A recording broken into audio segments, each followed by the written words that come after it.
یو مالک خپل نوکر له 15000 روپۍ سیوا ورکوي او دغه مالک خپل نوکر ته وایي چې زه ستا نه په دې میاشت کې ډېر خوشحاله یم، یعنې ستا کار په دې میاشت کې ډېر ښه دی، نو زه تا له په دې میاشت کې 15000 روپۍ ایکسټرا در کوم. څه ټایم چې دغه مالک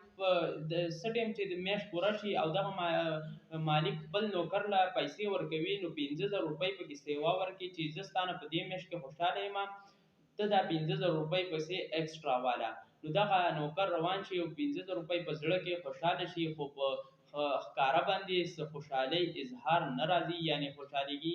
نه د دې مالک څه شکریه ادا کړه او نه د خوشحالۍ اظهار یې وکړو.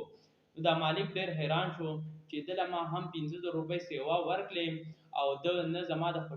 نه خوشحاله شو نه زه تھینک یو ویل او بس د دغه نه روان شو. دې مالک ویل چې اوس ورسره بل ټریک کومه، سبا له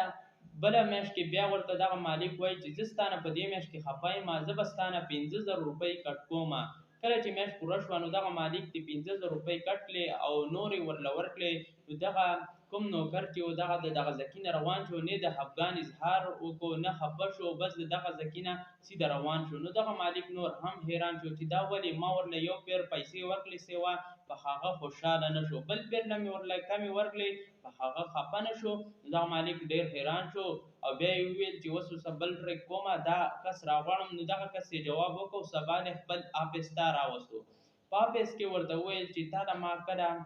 15000 روپۍ سیوا درکړې، ته خوشحاله نه شوې او تا ته چې کله ما 15000 روپۍ کمې درکړې نو ته خفه نه شوې، دا ولې؟ نو دغه نوکر ورته عجیبه خبره وکړه، کله چې تا ماله 15000 روپۍ سیوا راکړې، چې تا ماله 15000 روپۍ سیوا راکړې نو په دغه ورځ زما زوی وشو، یعنې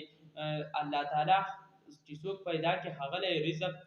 لیکلی په اسمان کې، یعنې دغه 15000 روپۍ د هغه کس ماله سیوا راغلې، د دغه ماشوم زما زوی وشو او کله چې تا ماله 15000 روپۍ کمې راکړې نو زما یوانۍ وه چې هغه به زما سره اوسېده او هغه زما نه نن مړه ده، په دې میاشت کې مړه ده، نو د هغې رزق زما نه لاړې، د هغې روپۍ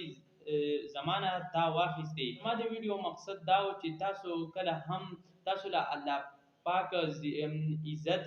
دولت درکوي، کله ډېر سیوا درکوي کله کم درکوي، چې سیوا یې درکوي دا هم د څه وجې نه درکوي او که کمې درکوي هم د څه وجې نه درکوي. نو په هر حالات کې به د الله تعالی شکر ادا کوو، کله چې یو مال دولت الله تعالی شکر به ادا کوو، کله چې سیوا شي دا هم د الله تعالی شکر به ادا کوو، ځکه چې دا د څه وجې نه سیوا شوی. ډېر خلک داسې چې هغه ډېرې پیسې په کروړاو هغو له الله تعالی د غریبانانو مال ورکړی چې په غریبانانو باندې خفه کېږي او دغه غریبانانو بندي شي. نو په هر حالات کې به د الله تعالی شکر ادا کوو، ځکه چې شکر ادا کوي دغه مال ورسره نور هم ډېرېږي، دغه ورسره ترقي کوي. او یو کس ته چې الله تعالی مال ورکړی ډېر بې حسابه کربونو اربونو په کروړاو او هغه بیا د غریبانانو سره امداد څه نه کوي، نو هغه نه الله تعالی خفه کېږي، د هغه رزق تنګی او بیا واپس خپل غریبۍ ته راځي. نو د الله تعالی به په هر حالات کې شکر ادا کوو، که غریب شي شکر بیا ادا کوي او که مالدار شي هم شکر بیا ادا کوي. په هر حالات کې به د الله تعالی شکر ادا کوي، نو ته به مخ په وړاندې په دې دنیا کې هم دی او په جنت ته به هم دی. د ویډیو کتلو یو جهان مننه. ویډیو مخکې ضرور شیر کړئ، زموږ پیج ورسره هم لایک فالو کړئ، چینل ورسره هم